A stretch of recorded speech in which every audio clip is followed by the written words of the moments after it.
자, 그러면 이번 시간에는 10장 원격 교육 이론에 대해서 한번 살펴봅시다. 우리가 보통 이제 역사가 이루어지거나 또는 교육이 이루어질 때는 삼관이 필요하다 이렇게 설명을 하곤 합니다. 이때 삼관이라는 것은 인간, 시간, 공간을 얘기합니다. 인간이 정확한 시간에 같은 공간에서 서로 만나야 역사가 이루어지고 또 교육도 이루어진다는 겁니다.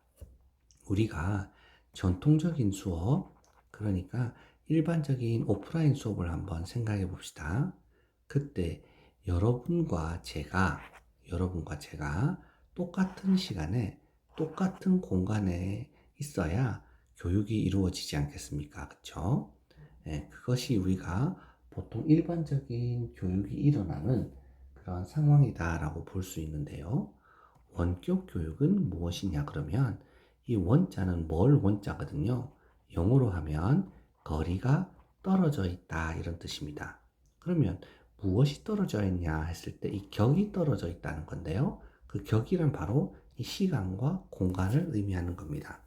조금 더 쉽게 얘기하면 우리가 전통적으로는 인간, 시간, 공간이 딱 맞아 떨어져야 교육이 일어났다고 본다면 이 시간이나 공간 중에 어떤 하나만 떨어지면 우리는 그걸 원격 교육이라고 부른다는 겁니다. 그래서 우리 교재에 136쪽을 한번 봅시다. 136쪽에 보시면 시간이 같을 경우, 시간이 다를 경우, 또 공간이 같을 경우, 공간이 다를 경우 이렇게 나타나 있잖아요. 그럼 한번 다시 봅시다. 만약 시간이 같고 공간이 떨어져 있다면 우리 이거 어떤 교육이 대표적이죠? 줌 수업 같은 게 대표적이잖아요. 똑같은 시간대에 여러분과 제가 서로 다른 공간에서 수업을 하는 게 줌 수업이잖아요. 그런데 시간도 다르고 공간은 같은 경우는 어떻게 우리가 표현할 수 있을까요? 예, 이런 경우는 어떤 경우냐면 제가 강의실에서 녹화를 해놓고 여러분도 강의실에 와서 다른 시간대에 와서 시청을 하는 것을 말할 수 있죠. 그런데 시간도 떨어져 있고 공간도 떨어져 있는 건 뭐죠? 지금 우리가 하는 방식이죠.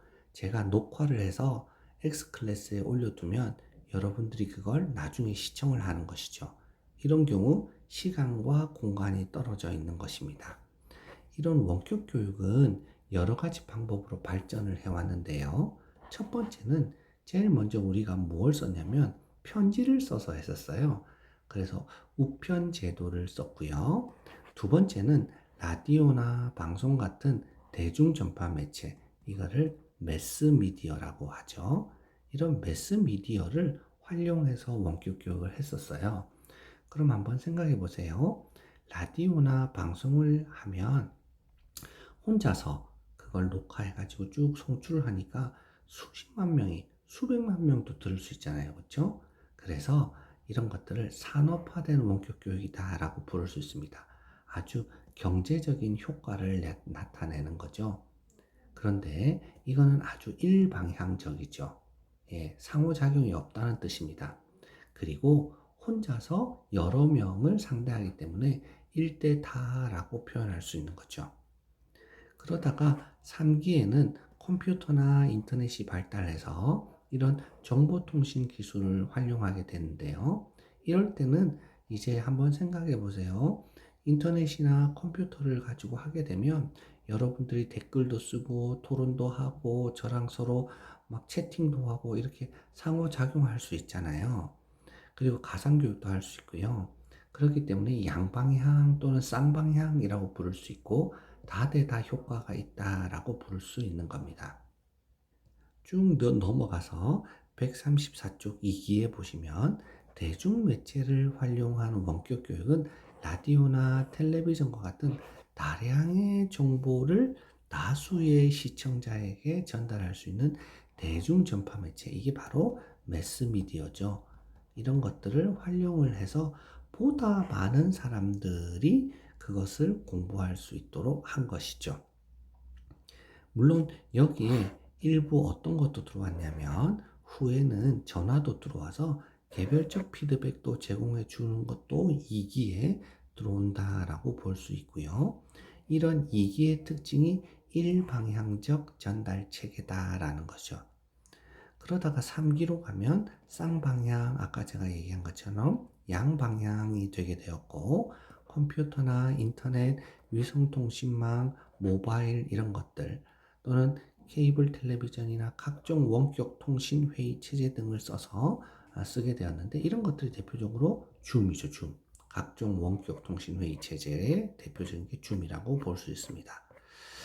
자, 그러면 봅시다. 아까 얘기한 것처럼 원격이라는 것은 떨어져 있다는 것인데, 처음에는 그게 공간적 거리가 분리된 것이었다가 나중에 점차 시간적 분리 개념을 포함하게 되었고, 이것을 시간과 공간에 따라 구분 지어 보면 표 10-1처럼 나타나게 된다는 겁니다. 그래서 시간도 같고 공간도 같으면 전통적인 교실 교육이었고, 시간은 같은데 공간이 다르면 이게 실시간 원격 교육이죠.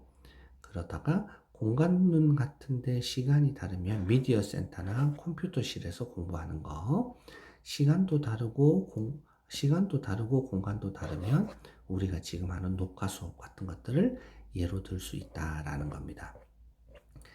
넘어가면 원격 교육이 하나의 교육 체제가 되기 위해서는 5가지가 필요하다고 하는데요. 먼저 선생님이 수업 매체를 제작하고 학생과 학습 공간이나 시간이 분리되어야 됩니다. 두 번째는 제도적 차원의 학습이 있어야 된다는 것인데요. 이것은 뭐냐면 형식 교육, 쉽게 말하면 학교 교육 같은 곳에서 이루어지는 것을 원격 교육이다라고 보는 거고요. 세 번째는 전달 매체는 인쇄 매체, 방송, 컴퓨터 같은 것들을 쓸 수 있고, 네 번째는 양방향 커뮤니케이션이 이루어져야 되고, 마지막은 학생들이 개별 학습을 할 수 있어야 된다라는 것을 말합니다.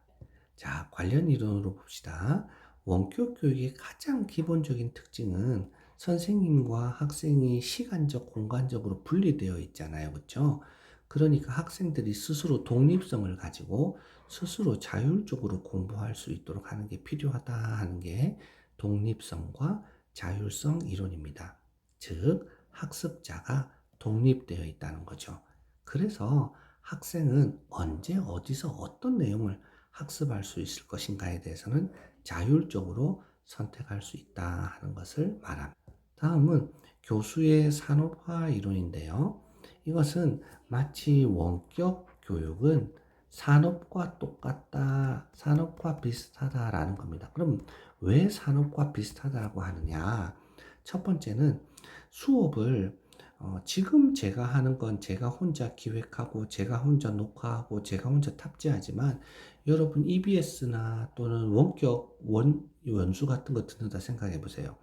그걸 녹화하는 사람 따로, 전달하는 사람 따로, 수업하는 사람 따로, 평가하는 사람 따로 이렇게 분업화되어 있잖아요. 그렇기 때문에 산업과 같다라고 얘기를 하고요. 두 번째는 이렇게 각각 분화된 개발 과정이 표준화되어 있기 때문이고요. 세 번째는 자동화되어 있기 때문이고요. 네 번째는 품질 관리를 하기 때문에 이렇게 교수의 산업화 이론이 이루어진다라는 것입니다. 세 번째는 상호작용과 커뮤니케이션 이론인데요. 전통적인 수업보다 원격 교육 안에서 상호작용과 커뮤니케이션이 더 잘 안 되잖아요. 그렇죠? 그래서 원격 교육 안에서 이런 것들이 잘 일어나기 위한 방법들에 훨씬 더 많이 관심을 가져야 된다라는 게 상호작용과 커뮤니케이션 이론입니다. 교육이라는 것은 가르치는 사람과 배우는 사람 사이의 상호작용을 통해서 일어나는데, 원격 교육은 이런 상호작용이 교재나 매체를 통해서 이루어진다라는 것이 상호작용과 커뮤니케이션 이론의 핵심입니다. 다음으로 학습 공간 확장 이론이 있는데요. 전통적인 교실 수업은 교실이라는 제한된 학습 공간에 국한되잖아요. 하지만 원격 교육은 학습 공간이 무한정 확장될 수 있죠. 요즘은 메타버스나 VR, AR을 통해서도 학습 공간이 확장되잖아요. 그렇기 때문에 이런 학습 공간의 확장 개념을 토대로 새로운 원격 교육이 이루어진다 하는 것이 바로 학습 공간의 확장 이론이 되겠습니다. 나머지 부분은 여러분들이 읽어보시면 충분히 이해가 될 것 같고요. 원격 교육은 아주 간단하게 교재를 통해서 이 정도 수준에서 살펴보도록 하겠습니다. 교재를 보면서 기말고사 준비까지 잘 해두시길 바라겠습니다. 수고하셨습니다.